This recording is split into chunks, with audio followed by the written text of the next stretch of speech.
Hey everyone, I'm Christian, beauty area expert from Walgreens and Look Good Feel Better workshop volunteer. And today, if you're anything like me, your to-do list has a to-do list. So the 5-minute phase is the way to go. So I'm gonna walk you through my 5-minute routine, and hopefully by the time we get to the end of this, you'll learn a couple of tips and tricks that'll help you through your 5-minute routine. So let's get started. First up, pulling the hair up, because normally for my 5-minute routine, it is up here. So we are going to start, most important portion, skincare. Started off with a great cleanser. I then follow up with a serum. And then the most important part of my skincare routine is my moisturizer. So I'm going to do that now. And my moisturizer has an SPF built in, which is great for trying to get it moving in 5 minutes. So combining that skincare with that SPF is going to ensure that I have that coverage, and don't forget the neck area. I'm then going to go in with my concealer. So I'm going to place a little bit of concealer in the inner corner to cover these dark circles. Tiredness is showing, and any problem spots or areas that I want to highlight, I'm going to place that in. Now, before I go in with any other blending or anything, I'm going to allow it to sit down just a little bit. However, I am going to place a little bit of the extra that was on my applicator on my lid, because I'll use that to kind of start the base for my eyeshadow. So before I blend that out, I'm going to work on my brows. And so what that does is allows my concealer to set in just a little bit to maximize that coverage, to dry down just slightly. But I'm going to work on my brow. Now for our brow, I love a micro pencil. It's going to give you great control. And it's also going to help you to create those hair-like strokes. So for my brow, I'm going to use the spoolie that's on the other end, and these are amazing as well, to go in and really straighten out any kind of wild, wiry hairs that I have in my brow.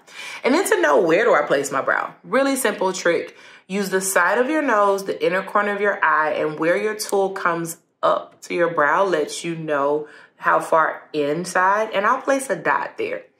Next, I'm going to use the corner of the nose through the center of my eye, and right where it comes out at the top of my brow bone, I'm going to place my next dot, because that is going to be the height of my arch. Lastly, how far over do I go? Inner corner of the eye, outer corner of the eye, inner corner of my nose, and where this comes out, there we go. That's the end. I'm then just going to connect the dots. So what I'll use is hair-like strokes to go in between these two, so that I don't feel so connected with creating a straight line and so nervous with it. And then I'm going to go in and do the same thing here. So I'm going to create that feel that I'm looking for in my brows with little short strokes through my brow. From there, I'm going to use the spoolie to then blend through those strokes, just to make sure they blend down and blend out into my brow for a very natural effect. I'm going to do the exact same thing on the opposite eye. So now, while I've let my concealer dry down, I've gone ahead and done my brows. Now, for me, I'm going to use actually a disposable cosmetic wedge as my kind of beauty blender today. And so what I will do, this is how they come out of the package dry, right? This is once you saturate it. So once I saturate this with water, really get it soft and pliable, wring it out so it's just damp. It's going to do a couple of things. One, it's going to act as my blender for not only my concealer, but also my foundation.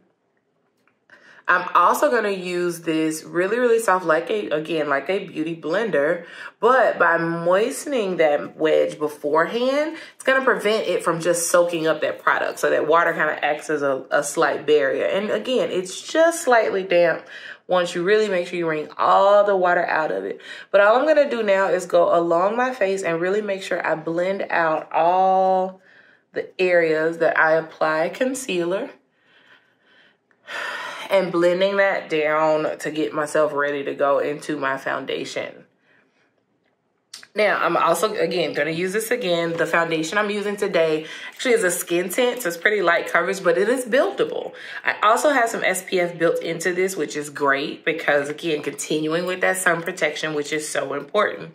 So I'm going to take a little bit out of the container and then apply kind of dots all around in the areas where I want that coverage. If I need any extra coverage in a particular area, again, it's completely blendable. So you can go in and just using kind of that stippling effect, I'll use the larger side to come around my jaw area, around the mouth, and just blend that out. Again, if there's an area that you want to kind of concentrate on, oops, sorry, like over here where I placed that concealer, I want to cover that, and I want to make sure I'm bringing it down through my neck area so that I'm blending that out very easily. Some people will use their hands, use brushes. Again, what is your preference? But I'm going in and just applying that skin tint to even out my skin tone. Now, once I have that all blended out and I have my foundation, I want to set it all in, okay? So for me, I'm going to use a powder to set my foundation. First thing I'm going to do is I go in and actually set around my face with a very large fluffy brush because I'm able to really buff that into the skin. Don't forget your neck. Coming across and really just blending that out. Now for my under eye area, I'm gonna take a little wedge that I have, cosmetic poof applicator, to apply a little excess. And I've seen these, and hopefully you've seen these on the market. They are awesome. And you can wash them. So I'm gonna use that corner to kind of concentrate in my under eye just slightly with that same powder. Again, just to ensure that that's set for my everyday look. Again, I'm not going in, some people call it baking or anything like that. Not doing any of that. Likewise, I'm not gonna use a shadow primer for my everyday look. The extra product that's on here for my powder, I literally just trail that up into my eyelid and I'm done. Okay, now, once I have that all set and ready to go, put that powder in just to set that in, I'm now going in with my eyeshadow. Now, my everyday shadow is going to be 2 shades, really, and they're both in the brown family. I've used this one so much, I'm down at the bottom of the pot. But I'm going to go in with that brown shade, and I'm just going to start at my corner, make slight circles, and then blend that through my eye, just to add some definition. So it's just slightly darker than my foundation. Some people will even use their bronzer to go in to add a little depth. Again, it's just adding some depth to my eye, little circle at the corner and blend it out. So it's almost like making a little C or a V. So depending on your eye shape. I'm gonna add a little more warmth with that brown shade right there in that eye. Same thing here. Place a little bit, blend it out. And again, it's just to give a slight wash of color in my eye to create a little extra definition. Nothing super major, not cut crease. It's an everyday look. Okay, now, once we're in here, I'm going into eyeliner. We're almost there. So I'm going in with this particular liner is a soft kohl gel liner. It's auto retractable, which is great because I don't have to worry about sharpening it. It keeps me moving, okay? And the same way, and I get this a lot about, I can't do a straight line, or I don't have a steady hand. You can do the exact same thing you did with your brows. Where we created the dots, we're gonna do the same thing on the eye. Difference is, now I'm a blinker, so I'm gonna hold my eyelid, but I'm gonna place a dot at where I want this to end. I'm also gonna do in the center of my eye, and then I'm gonna do the inner corner. And what I'm gonna do from there is the same way we talked about with the brow using short strokes. I'm gonna use that same technique to then create my top line very close to my lash line to fill out and create that eyeline for the top. A lot of your tools will also have a little blender on the end. You can absolutely go through and blend that out for a soft look, and also smudging that down into my lash line to really maximize on my lashes and give that more full lash look even before I put on a mascara. We're gonna do the exact same thing on the opposite eye. I'm gonna place those dots and connect the dots. That is all we're doing. Now, I'm also gonna go in with a slight wash of color for my lower lash line with the eyeliner. Not a ton, just to put a little bit of depth or definition. I have very fine lower lashes, so it's really just to give me a little bit more oomph on that line, so to speak, and just slightly. I'm not going deep into my waterline. I'm really just kind of dancing that liner across my lower lashes, which is gonna pick up that color. So now, have that on. I'm gonna go in with a little bit of blush just to add a slight wash of color to my cheek area, blending out through my hairline. So I'm just coming up, very, very light wash of color. Again, just to give me a little bit of warmth into my face. Here's where I change up a little bit. Where some people wait to the very end to put on their setting spray, I do it before mascara because, again, wet mascara, squinting your eyes, it's gonna make a mess.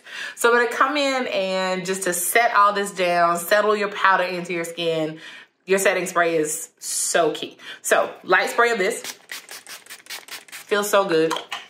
I'm gonna allow that to dry down and you'll see it just settle in. Now I'm gonna go in and put on my mascara. Now with your mascara, make sure you're not pumping air into your mascara tube. You don't wanna cross-contaminate. You don't wanna run the risk of getting any kind of bacteria into that. I'm gonna take my mascara out, clean the end off, and I'm going to look up. I tend to look up and downward into the mirror, but I'm wiggling into my lashes to make sure I get that brush as close to the lash line as possible for my first coat. Same thing with the opposite eye. I rotate the bristles just a bit to get that product on there. If you want a second coat, go for it. But in between, for the lower lash line, what I'll do is turn that wand to the side and just brush across my lash ever so gently to not create a ton of drama. And then I'll go in with the second coat if I'm feeling fancy. Lastly, for my lips, I'm gonna go in with a chestnut kind of brown liner. Slightly darker than my lip line to create some definition. And I want a very natural look today. So I'm gonna line the lips. After creating the outer line, I will then fill in just slightly, a little bit more. And then what I love about this, inner corners, I'll put a little extra, is I'll then blend. So I blend that liner just slightly before. Today I'm gonna do a gloss and I'm doing a new tone to go in and add some depth. Blend those two together. Very simply, take the hair down, make sure hopefully my curl stayed. And then guess what? We have our 5-minute face, we're out the door. So again, as we said, as we go through, 5-minute face will help us out all the time. It helps us to get it together, feel better, and get a chance to look good and feel better as we tackle our day and this to-do list that has a to-do list. So hopefully my 5-minute face helped. Hope you learned something today you didn't know yesterday, and I will see all of your beautiful faces very soon. Have a great one.